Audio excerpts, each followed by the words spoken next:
الرحمن الرحيم الحمد لله رب العالمين والصلاة والسلام على سيد الأنبياء والمرسلين وعلى آله وأصحابه أجمعين أما بعد فأعوذ بالله من الشيطان الرجيم بسم الله الرحمن الرحيم الرحمن علم القرآن خلق الإنسان علمه البيان.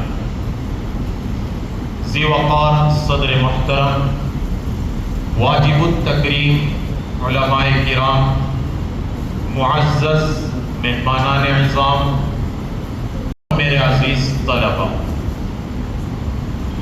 آج سرزمین آنند کے مدرسہ تعلیم الدین میں اردو زبان کے عنوان پر ہم سب جمع ہوئے ہیں۔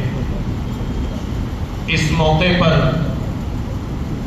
خصوصاً ہیومن فاؤنڈیشن کے چیئرمین ڈاکٹر فاروق صاحب، مدرسہ حاضہ کے نائب محتمم مولانا ساجد صاحب اور انتظامیہ کمیٹی کے ہم بہت ہی مشکور و ممنون ہیں کہ انہوں نے اردو زبان کے تعلق سے اور اس کے فروغ اور ارتقاء کے عنوان سے یہ کانفرنس منعقد فرمائی، جس میں ایم پی سے مجھے کچھ لب کشائی کرنے کے لیے دعوت دی گئی۔ اس پر میں ان تمام حضرات کا شکریہ ادا کرتا ہوں اور دعا کرتا ہوں کہ اللہ تعالی ان کی کوششوں اور کاوشوں کو شرف قبولیت سے نوازے، آمین۔ مکرمی سامعین، اردو ہے جس کا نام ہماری زبان ہے، اردو ہے جس کا نام ہماری زبان ہے، دنیا کی ہر زبان سے پیاری زبان ہے۔ اردو ہے ایک دریا جس میں علم و ادب کا فیض ہے، اردو ہے ایک دریا جس میں علم و ادب کا فیض ہے، ہر ایک لفظ اس کا ایک انمول نگینہ ہے۔ زبان کسی بھی قوم کی تہذیب، ثقافت، تاریخ اور فکر کا آئینہ ہوتی ہے۔ زبان صرف اظہار خیال کا ذریعہ ہی نہیں بلکہ قوموں کی شناخت کا ستون بھی ہے۔ اردو زبان بر صغیر کی ایک ایسی دلکش اور شیریں زبان ہے جس نے نہ صرف لاکھوں دلوں کو مسحور کیا بلکہ مختلف تہذیبوں، زبانوں اور ثقافتوں کو ایک دھاگے میں پیرونے کا فریضہ انجام دیا ہے۔ اردو زبان محض ایک ذریعہ اظہار نہیں بلکہ ایک عظیم تہذیب، تاریخی اور فکری ورثہ ہے۔ یہ زبان اپنی وسعت، لطافت اور گہرائی کے باعث بر صغیر کی دیگر زبانوں میں ممتاز حیثیت رکھتی ہے۔ اردو کا دامن نہ صرف نثر و نظم کی لطافتوں سے بھرا ہوا ہے بلکہ یہ عملی و فکری مباحث، فلسفے، صحافت، مذہب اور تعلیم کے میدان میں بھی گراں قدر خدمات انجام دے چکی ہے اور دے رہی ہے۔ مکرمی سامعین، اردو زبان کی اہمیت کا اندازہ اس بات سے لگایا جا سکتا ہے کہ یہ کئی صدیوں تک بر صغیر کے علمی اور ادبی حلقوں کی زبان رہی۔ مولانا حاجی رحمت اللہ علیہ اردو کو دل کی زبان کہتے ہیں۔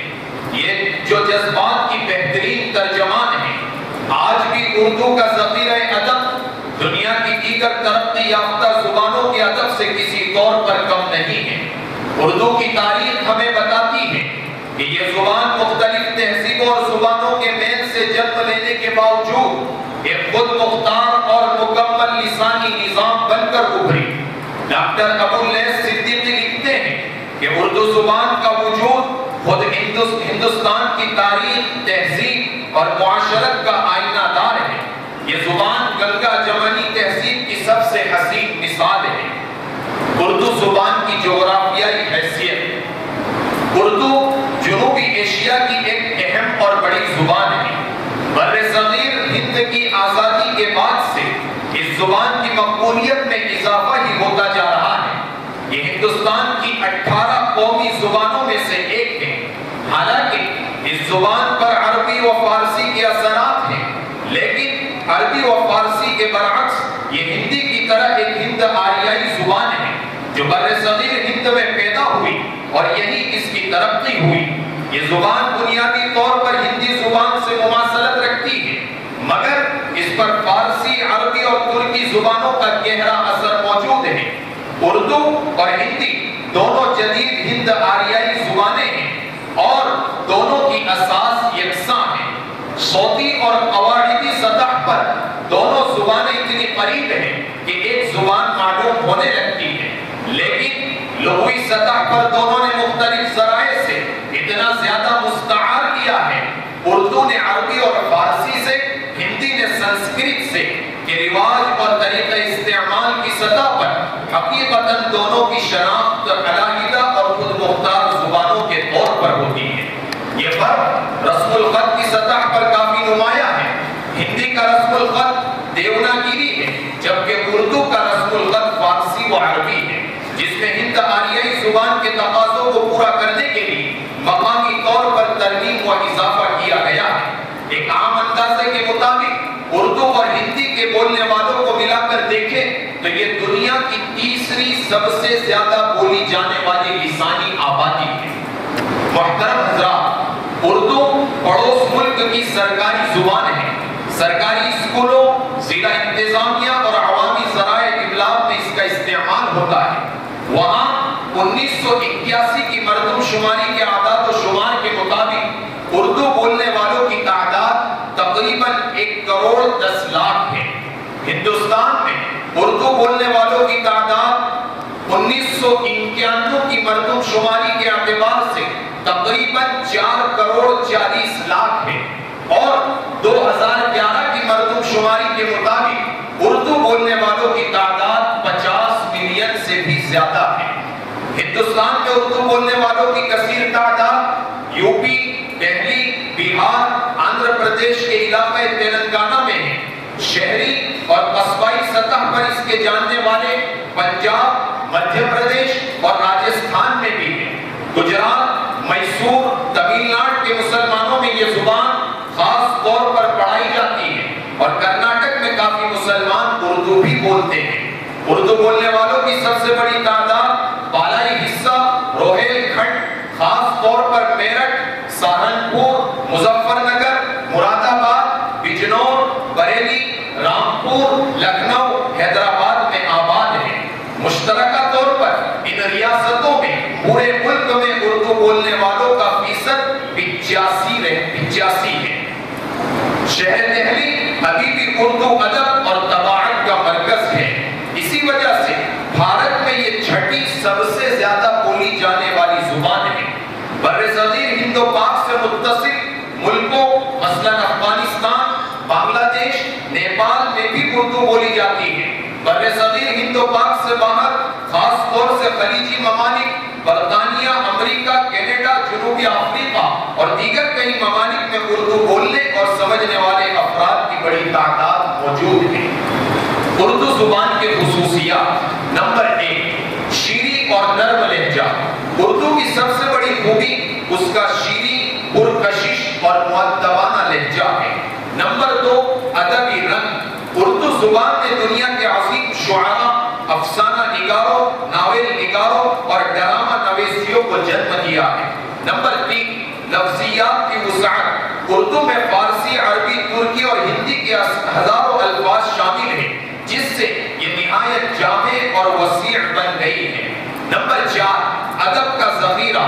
اردو شاعری خصوصاً غزل، افسانہ، سفرنامہ، انشائیہ اور تنقید میں قابل فکر ذخیرہ رکھتی ہے۔ موجودہ زمانے میں اردو زبان کو درپیش چیلنجز، بدقسمتی سے آج اردو زبان مختلف چیلنجز سے دوچار ہے۔ تعلیم میں انگریزی زبان کی بالادستی، گھروں میں اردو کے بجائے دوسری زبانوں کو ترجیح، نوجوان نسل کی اردو سے دوری، سوشل میڈیا پر اردو کا بگاڑ، تعلیمی اداروں میں اردو زبان کا نظر انداز ہونا، خصوصاً اسکولوں کالجوں میں اردو کا استعمال بطور ذریعہ تعلیم کم ہوتا جا رہا ہے۔ اردو کمزور سمجھا جاتا ہے، جو کہ غلط فہمی پر مبنی ہے۔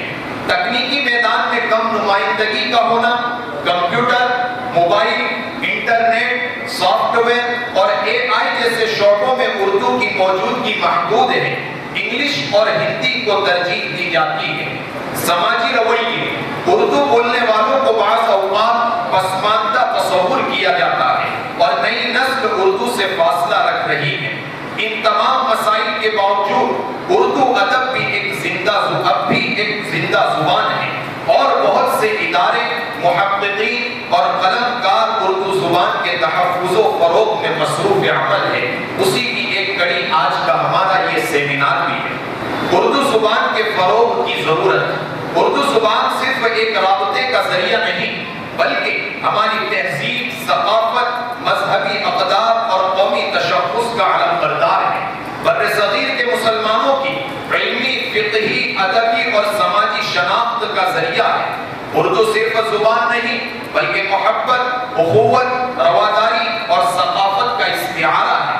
اگر ہم اردو کو فراموش کریں گے تو ہم اپنی جڑوں سے کٹ جائیں گے۔ لہٰذا اردو کو تعلیمی اداروں میں بنیادی زبان بنایا جائے، گھروں میں اردو بولنے کی عادت ڈالی جائے، اردو کتابوں، رسائل اور اخبارات کو فروغ دیا جائے، اردو کانفرنس، مشاعرے اور ادبی مقابلے منعقد کیے جائیں۔